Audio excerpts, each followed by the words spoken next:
عليكم.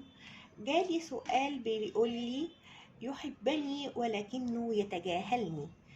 يا ترى ليه هو بيحبك وبالرغم من كده بيتجاهلك؟ خدت كروت من الرادلي واليونيفرس تارو والرومانس انجل والمونولوجي ورسائل نصايح ورسائل عشان نعرف لماذا الشخص ده بيحب العزلة وبيحب يعيش لوحده أكتر ما بيحب يبقى في علاقة. حتى لو هو شخص مرتبط هو بيحس نفسه برضه لوحده، يعني طالع لي بطاقة ذا هيرميت. الشخص ده كمان ما بيحبش حد يسيطر عليه، وهو بيحب يسيطر هو على العلاقة، لأنه من النوع اللي لما بيحب ويتعلق دايما بيفضل فاكر الذكريات اللي في العلاقة وما بيقدرش يعمل لها ريليس. عشان كده هو عنده مخاوف كبيرة جدا في عقله الباطن، بتخليه المخاوف دي ياخد حذره من أي علاقة بيدخلها، بحيث انه يفكر فيها تفكير عملي وليس عاطفي.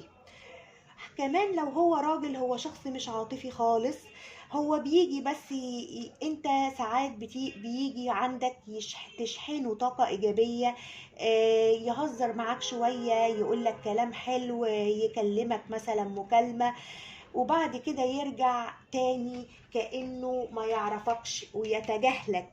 ليه؟ لأنه لسه عنده جروح من الماضي عايزة تنظيف، وعنده مخاوف من علاقات أخرى سابقة كان فيها هو الشخص المتعلق بالعلاقة، وتقريبا الماضي عنده هما اللي سابوه ومشوا.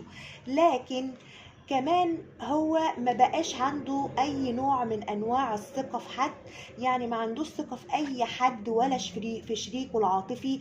دايما بيخاف من فكرة ان الشخص اللي قدامه او الشخص اللي معاه يسيبه ويمشي.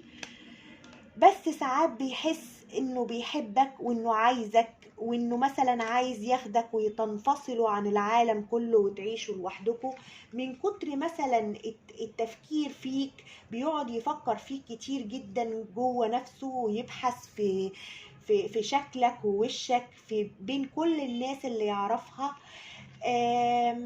لا، وكمان انت بتلهمه يعني، وما بيقدرش يقف عن التفكير، وده حاجة بتعصبه قوي. عشان كده هو بعد ما بيندفع عليك بيروح راجع خطوة لورا، عشان بيحس ان انت قدرت تسيطر عليه، فهو ما بيحبش السيطرة. يا رب اكون جاوبتكم. يحبني ولكنه يتجاهلني. طبعا إجابة السؤال دوت عشان هو عنده مخاوف كبيرة في عقله وما بيحبش التعلق، بيخاف إنه يتعلق، فهو بيعمل تصرفات توكسيك بيخليك انت اللي تتعلق بيه.